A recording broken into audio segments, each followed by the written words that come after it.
রাধে রাধে।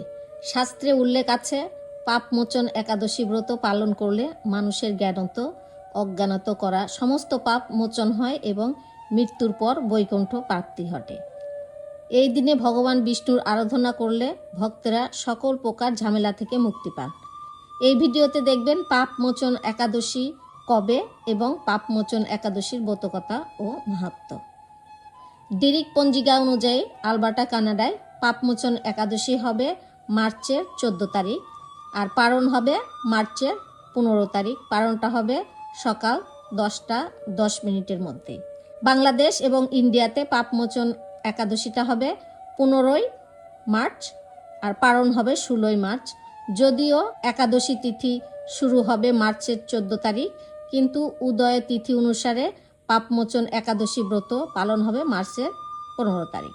একাদশীর পারণ হবে মার্চের 16 তারিখ এবং পারণের সময় সকাল 6টা 7 মিনিট থেকে সকাল 8টা 31 মিনিটের মধ্যে।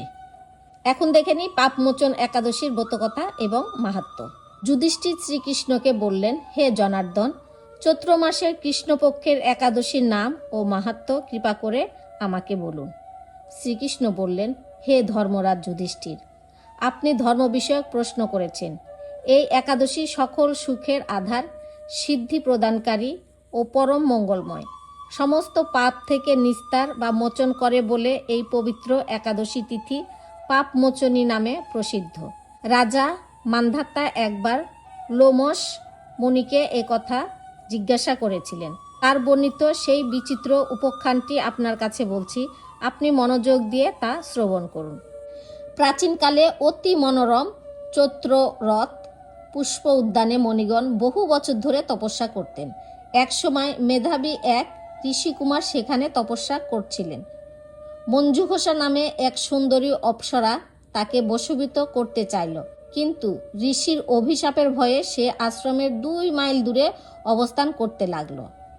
বীণা বাজিয়ে মধুর স্বরে সে গান করত। একদিন মঞ্জুঘোষা মেধাবীকে দেখে কামবানে পীড়িতা হয়ে পড়েন। এদিকে ঋষি মেধাবী অপ্সরার অনুপম সৌন্দর্য দেখে মুগ্ধ হন। তখন সেই অপ্সরা মণিকে নানা হাব ভাব ও কটাক্ষ দ্বারা বশীভূত করেন।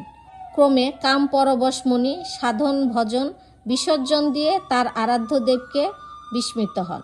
এইভাবে অপ্সরার সাথে কামক্রীড়ায় মণির বহু বছর অতিক্রান্ত হলো। মণিকে আচারভ্রষ্ট দেখে সেই অপ্সরা দেবলোকে ফিরে যেতে মনস্থ করল।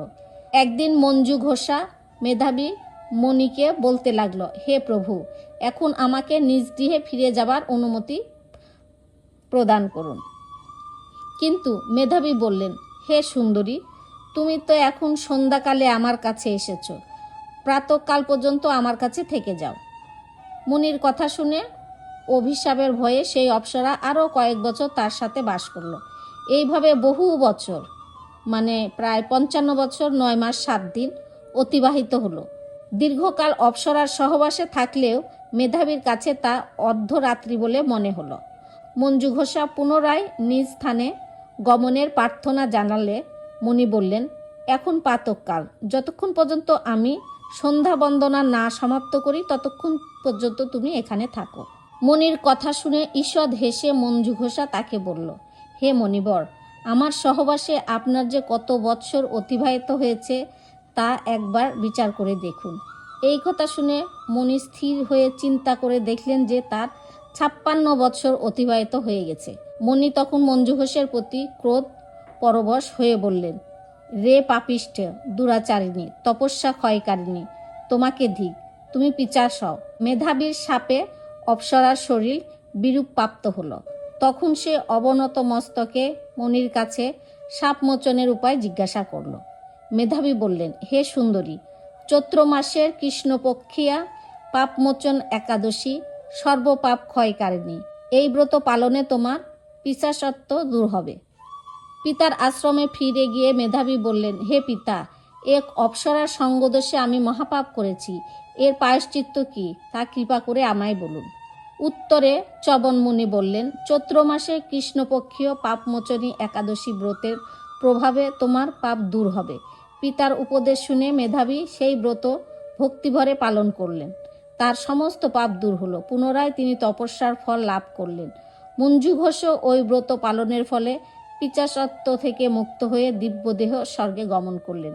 হে মহারাজ, যারা এই পাপমোচনী একাদশী ব্রত পালন করেন তাদের পূর্বকৃত সমস্ত পাপই ক্ষয় হয়। এই ব্রতপাঠ ও শ্রবণে সহস্র গোদানের ফল হয়। পাপমোচনী একাদশী ব্রত কথা সম্পূর্ণ।